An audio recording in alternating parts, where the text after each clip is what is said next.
اعوذ باللہ من الشیطان الرجیم بسم اللہ الرحمن الرحیم۔ روایات میں آیا ہے کہ کوئی بھی زمین کربلا جیسی نہیں ہے اور کوئی بھی دن روز عاشورہ جیسا نہیں ہے۔ لا یوم کا یوم کا یا ابا عبداللہ، یہ امام حسن علیہ السلام کی نص کا ہے۔ کربلا بھی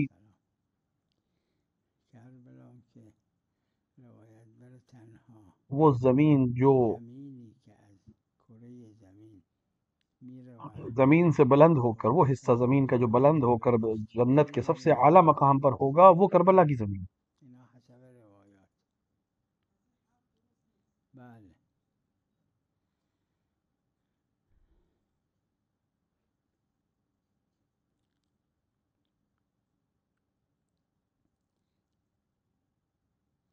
روایت میں ہے کہ یہ جنت کی سب سے اعلیٰ مقام پر۔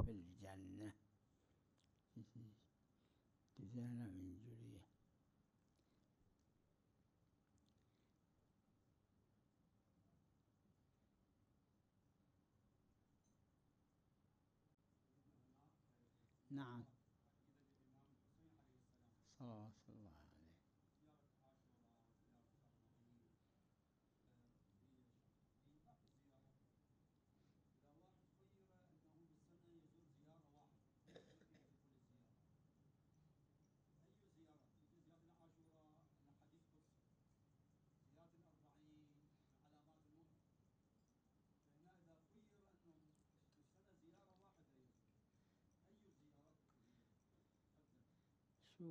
اس کو تزاحم کہتے ہیں۔ کبھی کبھی واجبات پہ تزاحم ہوتا ہے، کبھی دو مستحب میں ہوتا ہے، مستحب میں بھی تزاحم ہو سکتا ہے۔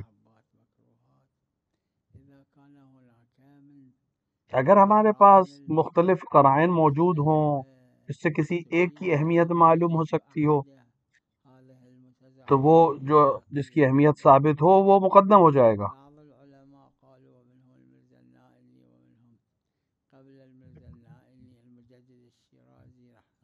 مرزا نائینی اور ان سے پہلے کے بزرگ علماء کسی ایک کو اہمیت دیں تو وہ مقدم ہو جائے گا۔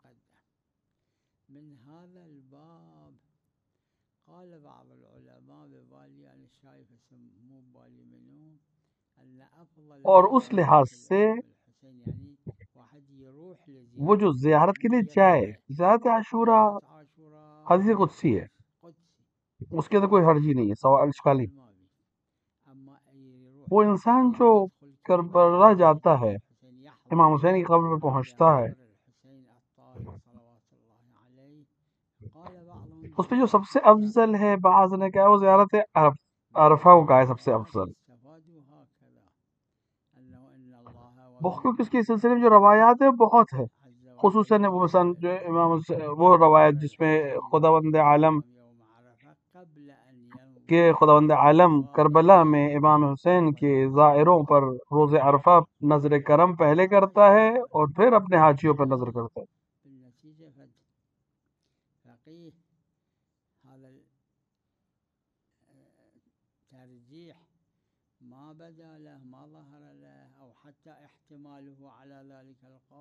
اگر ہمارے پاس کوئی ترجیح نہ ہو اور کوئی الگ سے ہمارے پاس، تو پھر جو بھی آپ انسان کے پاس اختیار ہو جاتا ہے جو اس کو چاہے مقدم کرے،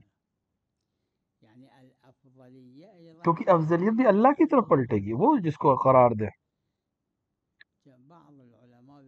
تو جو میرے ذہن میں ہے کہ اکثر علماء زیارت عرفہ کے قائل ہیں افضلیت کے لحاظ سے، یعنی کربلا جا کر زیارت کرنے کے لحاظ سے۔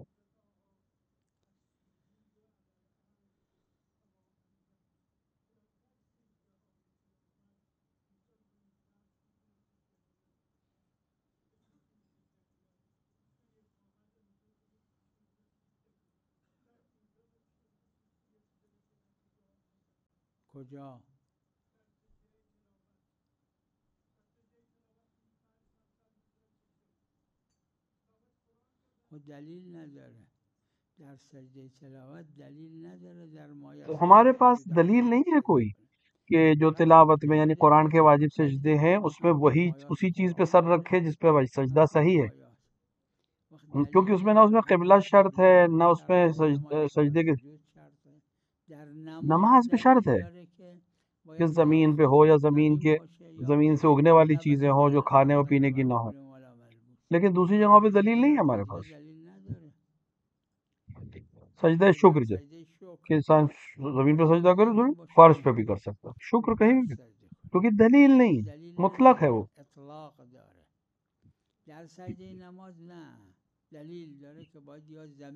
کیونکہ سجدہ نماز میں ہمارے پاس دلیل ہے، دلیل یا زمین ہو یا زمین سے اگنے والی وہ چیز جو کھانے اور پینے کی چیز نہ ہو۔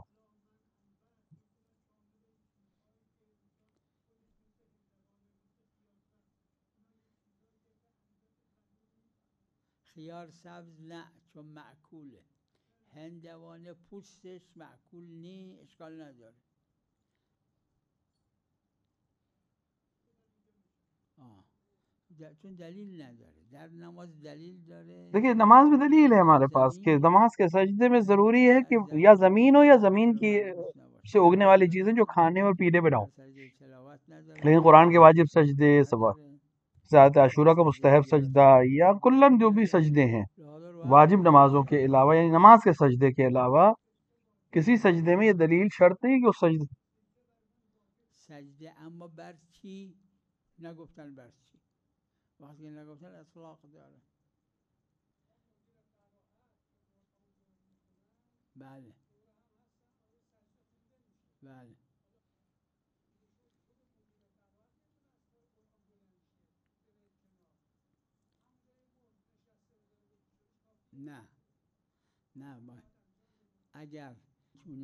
اگر کر سکتا ہو کہ زمین پر سجدہ، اگر کر سکتا ہو زمین پر سجدہ کرے۔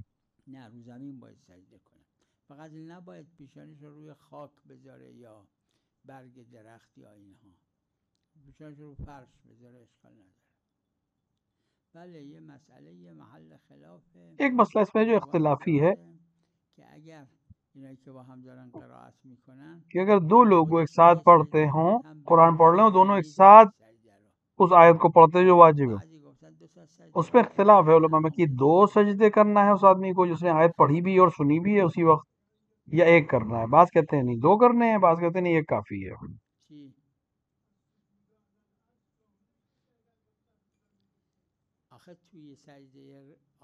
کیونکہ آیت قرآن کے لیے جو سجدہ ہے کا حکم ہے اس میں علی العرض کی شرط نہیں، کیونکہ نماز میں کہا ہے علی العرض،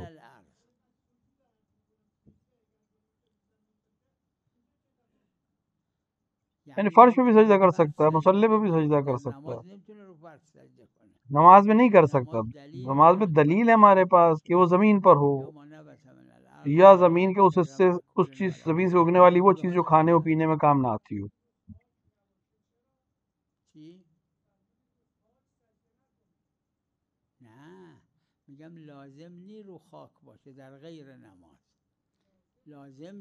نہیں واجب نہیں ہے کہ خاک پر ہونا، یہ نہیں کہ وہ نہیں کر سکتا، بالکل کرے، ثواب زیادہ ہے اس کا، وجوب کی بات ہو رہی ہے۔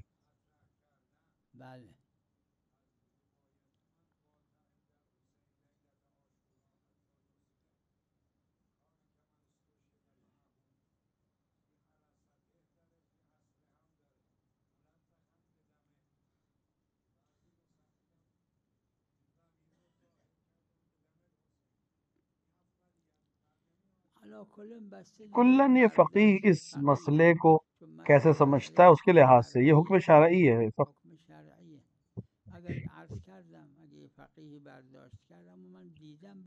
میں نے عرض کیا کہ جن فقہا کو میں نے دیکھا انہوں نے زیارت عرفہ کو سب سے افضل مانا زیارت کے عنوان سے، یعنی جا کر زیارت کرنے کے عنوان سے، کیونکہ اس کی ایک دلیل وہی ہے کہ خداوند عالم روز عرفہ ظاہر امام حسین پر پہلے نظر کرتا ہے، اس کو دلیل مانتے ہیں۔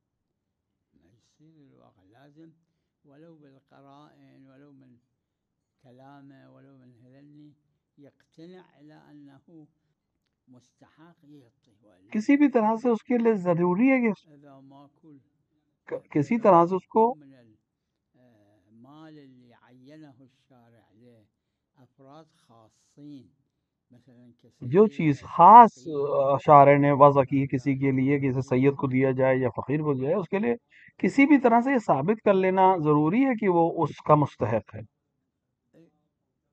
هذا من مال نفسه. اما اذا جنابك عندك فلوس فد واحد منطق قال هذا مثلا آپ کے پاس پیسے ہوں، کسی اور نے دیے ہیں اور کہا کہ سید کو دینا، تو آپ کیسے دیں گے جب تک سیادت؟ من مالك الكل واحد آپ اپنے مال کو کسی کو بھی دے سکتے، لیکن جو مال معین ہو اور کسی نے طے کیا ہو کسی خاص کو دینا ہے، اس کو آپ بغیر شرط کو پورا کیے نہیں دے سکتے. والزكاة تعطى لثمانية أشخاص، 8 عناوين، بشرط أن لا يكون زكاة غير السيد لسيد. اب جیسے زکوٰۃ ہے، اس کے لیے 7 موارد ہیں. اب اسی میں ایک شرط یہ ہے کہ غیر سید کی زکوٰۃ سید کو نہیں دی جا سکتی. تو آپ کو معلوم ہونا ضروری ہے کہ جس کو دے رہے ہیں وہ اس شرائط کو پورا کر رہا ہے کہ نہیں. شہرت ایک طرح سے دلیل ہے ہمارے پاس بھائی، لیکن اگر شہرت نہ ہو، دلیل نہ ہو، تو ہم جب تک ہمیں قناعت نہ حاصل ہو جائے، ہمیں یقین نہ حاصل ہو جائے شرط کے پورے ہونے کا، ہم اس پہ عمل نہیں کر سکتے. نعم.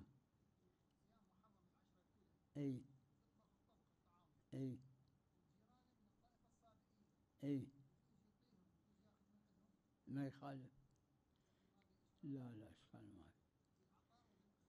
عطاء يعطيهم هو ما يخالف، اشكال ما بي، ياخذ منهم اذا ما يدري انه، لانه هذول شرعان يعتبرون بالنتيجه من الكفار ومو من اهل الكتاب. القرآن الكريم قرآن نے مشرک کو نجس کہا ہے، اور آپ کو پتا ہو کہ اپنے ہاتھ سے اس نے اس کھانے کو چھوا ہے تو آپ اس کو نہیں کھا سکتے کیونکہ نجاست کی اثر. لیکن اگر آپ کو علم نہیں ہو کہ اس نے چھوا ہے نہیں چھوا، لا يعني ما يدري هذا اللمس بالايدي ويجوز جفوف لابسين والجفوف مسوين، اگر شک ہو یا یقین نہ ہو کہ ہاتھ سے چھوا ہے یا نہیں تو آپ کھا سکتے ہیں. نعم.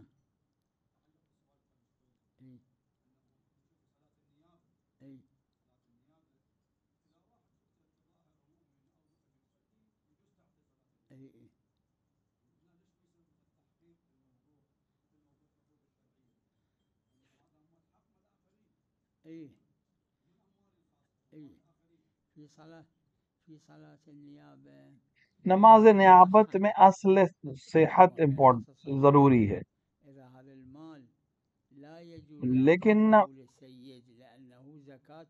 لیکن مال میں جب شرائط ہیں، مثلا آپ کو معلوم ہے کہ زکوٰۃ کا پیسہ ہے اور آپ کو معلوم ہے کہ یہ پیسہ جو ہے یہ سید کو نہیں دیا جا سکتا، زکوٰۃ کا پیسہ ہے، تو آپ نہیں دے سکتے.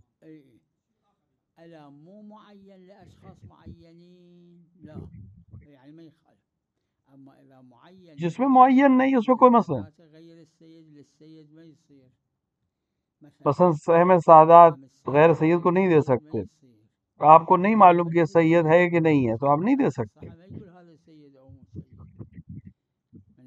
ہاں نماز میں کوئی حرج نہیں ہے، نماز میں کوئی بھی نماز کسی کی طرف سے پڑھ سکتا ہے.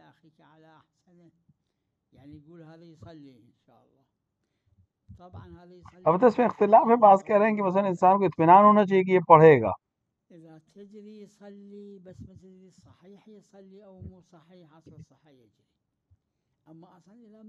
ایک بحث یہ ہے کہ بعض کہتے ہیں کہ اصل صحت یہاں پہ جاری ہوگا کہ اگر انسان کو یہ یقین ہو کہ یہ صحیح پڑھے گا کہ نہیں، تو یہاں پہ تو علماء کہتے ہیں کہ انشاءاللہ صحیح پڑھے گا. لیکن اگر یہ شک ہو کہ یہ پڑھے گا یا نہیں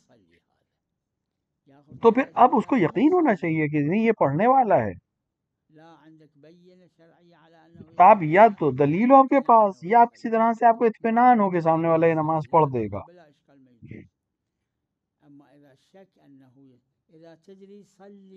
دیکھیں اگر آپ کو معلوم ہے کہ یہ پڑھے گا، اب آپ کو شک ہو رہا ہے کہ یہ صحیح پڑھے گا کہ نہیں، تو انشاءاللہ صحیح پڑھے گا، اس میں کوئی شک نہیں، کوئی مسئلہ نہیں. لیکن اگر احتمال دیتے ہو کہ یہ نماز نہیں پڑھے گا یا پڑھے گا تو پھر اس کو دینا نماز اجارہ جائز نہیں. مسألة أصل الصحة هناك. نعم. أي.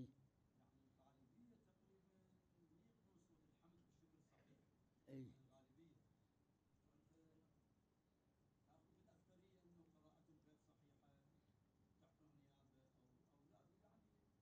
أصل الصحة يجري.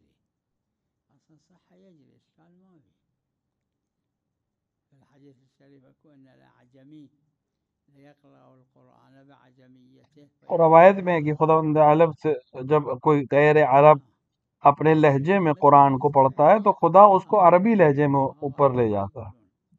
أما إذا ما تجري باعتبار أنه كثير من الناس صلاتهم يعني قراءتهم مو صحيحة أما يرفعه الله. یہاں پر شک کی کوئی ضرورت نہیں ہے. یہاں پہ اس شک کے اوپر اطمینان کرنے کی ضرورت نہیں ہے،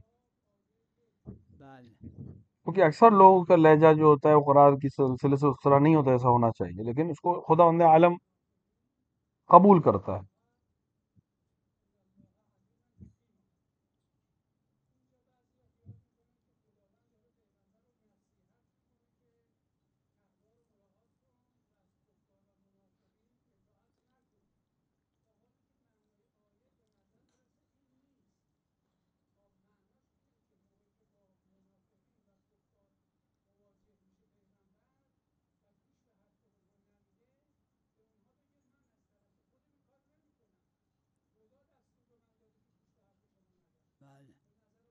ظاہر آیہ همینه تو روایت در نظر القرآن ظاہر روایت یہی ہے کہ خداوند عالم نے کہا کہ میں نے قرآن نازل کیا.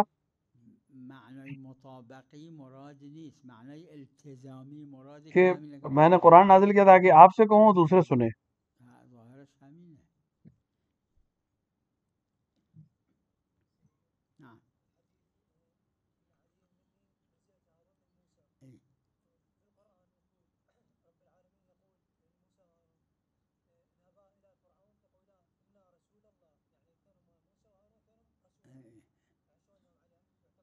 لا، النبي صلى الله عليه وآله قال يا علي أنت مني بمنزلة هارون من موسى. بعدين النبي هو قال، خود نبی نے فرمایا کہ آپ کو وہی منزلت ہے جو ہارون کو موسیٰ سے، سوائے اس کے کہ میرے پاس نبی نہیں ہے. فرق یہ ہے کہ وہ آپ نبی نہیں ہیں بس.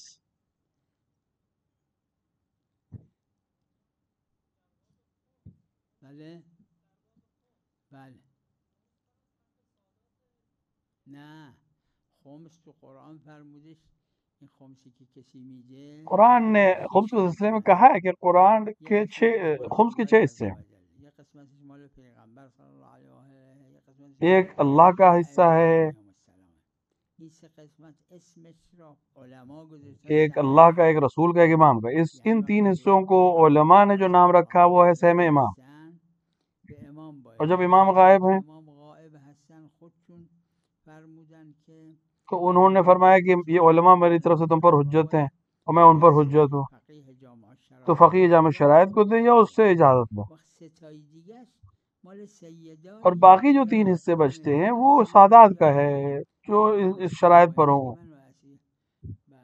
وہ سید جو یتیم ہو یا مسکین ہو یا اسیر ہو.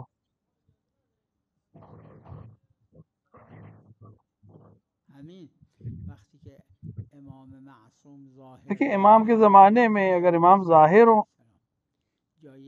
بغیر امام کے اذن کے کیا خود کسی کو دے سکتا تھا؟ نہیں دے سکتا تھا.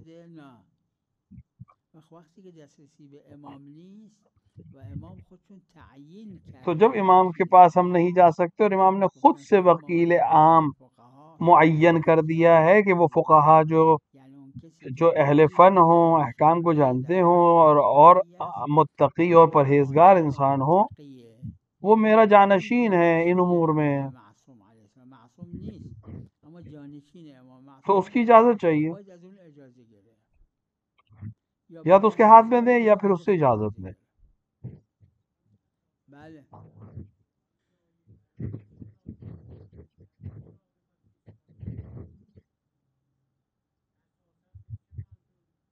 قرآن نازل شده برای اینکه اطاعت کنن مردم. امتثال کنن. قرآن اس لیے نازل ہوا کہ لوگ اطاعت کریں، لوگ امر کو مانیں، حکم کو مانیں. چیه؟ و الوهیت، اثبات نبوت، قبلش اثبات الوهیت و اثبات امامت.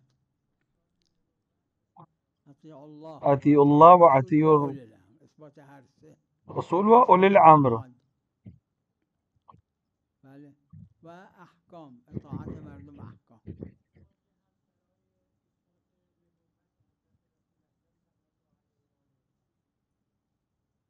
بله.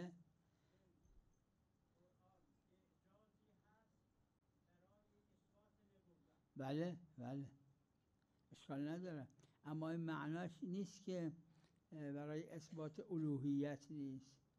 فعلم انه لا اله الا هو. یہ حصر نہیں ہے کہ ایک چیز کے لیے اگر دلیل ہے تو دوسرے کی دلیل نہیں بن سکتا ہے. ممکن ہے ایک ہی چیز کئی چیزوں کی دلیل ہو جائے. بله.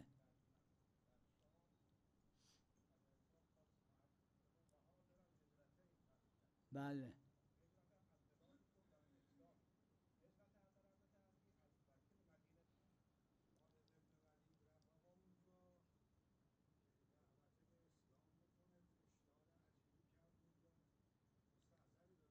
بله حضرت امیر رفتن یمن، شاید، حالا الان تو ذهنم نیست، بله شاید.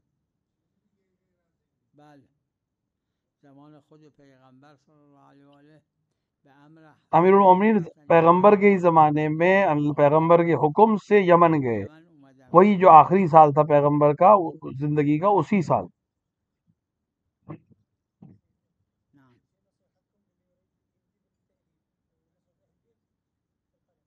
لازم يدرس زين حتى من يألف تأليف يكون أخطاء أقل، بحاجة إلى خلفية علمية جيدة حتى أخطاء أقل تصير.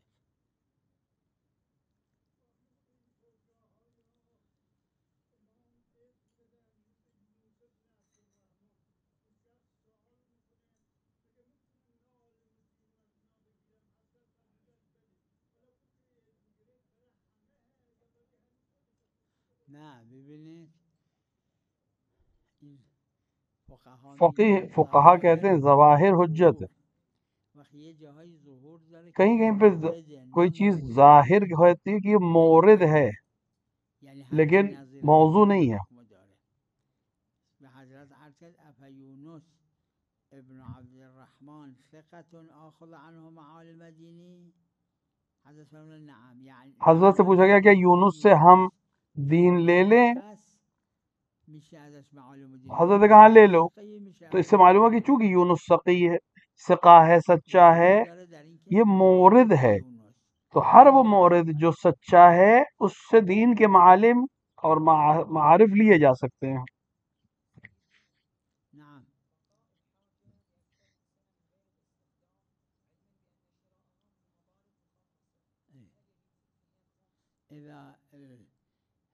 اگر قیمت بڑھ جائے تو جو قیمت بڑھ گئی ہے خمس دینے کے بعد، سال گزر جانے کے بعد، وہ جو قیمت بڑھی ہے اس بڑھی ہوئی چیز کے اوپر خمس ہوگا کیونکہ وہ منافع ہے.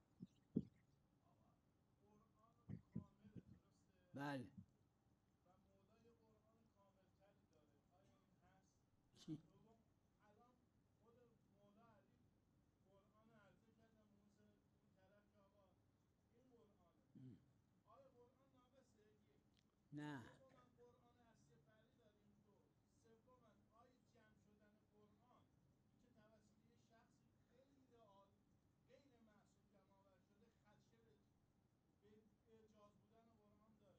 اما سوال آخر، قرآن زمان خود پیغمبر خدا صلی اللہ علیہ وسلم، قرآن پیغمبر کی زندگی میں ہی اسی طرح سے جمع ہو گیا تھا جیسا آج ہمارے ہاتھ میں ہے.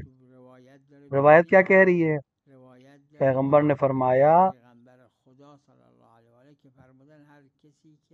جس نے قرآن کو ختم کیا، یعنی پورا قرآن پڑھا. اس کا مطلب یہ کہ پیغمبر کے زمانے میں قرآن پورا کامل تھا، کسی اور نے اس کو جمع نہیں کیا، پیغمبر نے جمع کیا اس کو. اور قرآن کامل اور ناقص کی جو بات ہے تو ہمارے پاس قرآن ناقص نہیں ہے، سب قرآن ہمارے پاس جو ہے وہ کامل ہے. صرف تین چیزیں جو قرآن میں نہیں آئی ہیں. جس طرح جبرائیل پیغمبر کے لیے لے کے آئے، امیر المومنین نے اس چیز کو بھی نقل کر دیا تھا. جو ایک ہے تنزیل قرآن یعنی شان نزول، ایک ہے تفسیر قرآن، ایک ہے تعویل قرآن. امیر المومنین علیہ الصلوۃ والسلام نے ان تینوں کو بھی قرآن کے ساتھ جمع کر کے لا کر دیا تھا. تو وہ قرآن جو آج ہمارے پاس ہے اور ساتھ میں یہ تین چیزیں، انہوں نے اس کو قبول نہیں کیا. یہ چیز ہے امام زمان کے پاس، ورنہ قرآن خود ناقص نہیں ہے. وہ تین الگ سے چیزیں تھیں. جو روایت میں ہے کہ جبرائیل جب پیغمبر پہ نازل ہوتے تھے تو ایک حصہ پڑھتے تھے، پیغمبر سے کہتے تھے یہ قرآن ہے، کچھ ایک جملہ یا کچھ پڑھتے تھے یہ تنزیل قرآن ہے یعنی شان نزول. کبھی ایک چیز پڑھتے تھے بتاتے تھے اور یہ تفسیر قرآن کہتے تھے، کبھی کچھ اور کہتے تھے، اس کو تعویل کہتے تھے. امیر المومنین نے ان سب چیزوں کو لکھا تھا، ان تینوں کو بھی لکھا. ہر قرآن کی تعویل اور تنزیل اور تفسیر جہاں جہاں نازل ہوئی وہ سب حضرت نے لکھ دیا تھا. چونکہ پیغمبر نہیں لکھتے تھے، حضرت علی لکھتے تھے. جبرائیل جب کہتے تھے پیغمبر پڑھتے تھے، امیر المومنین اس کو لکھتے تھے.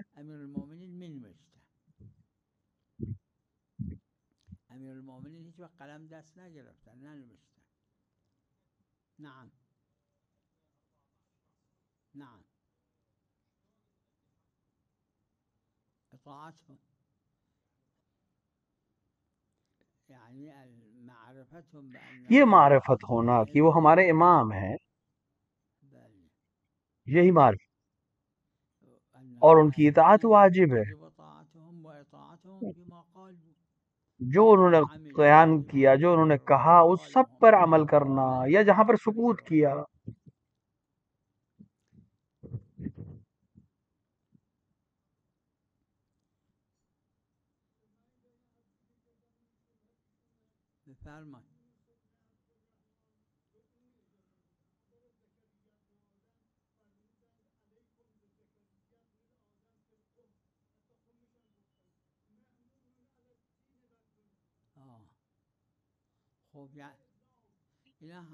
یہ تمام چیزیں موارد میں سے خصوصیت نہیں ہے. جہاں بھی کوئی شخص عادل ہے، متقی ہے، وہ بھی یونس جیسا ہے یا زکریا ابن آدم جیسا ہے.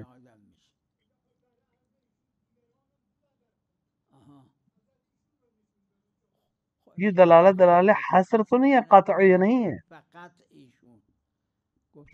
حضرت نے فرمایا چونکہ دین اور دنیا کے اوپر عمل کرنے والا ہے اور متقی ہے لہٰذا اس کی بات مانو. تو اس کا مطلب ہے حضرت نے چونکہ علت بیان کر دی تو جہاں جہاں یا علت ہوگی وہاں یہ حکم جاری ہو جائے گا. صلی اللہ علی محمد وآلہ الطاہرین.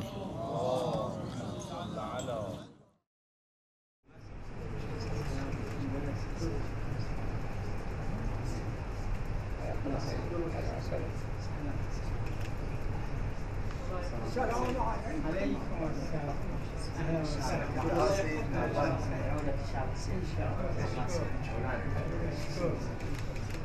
علیکم.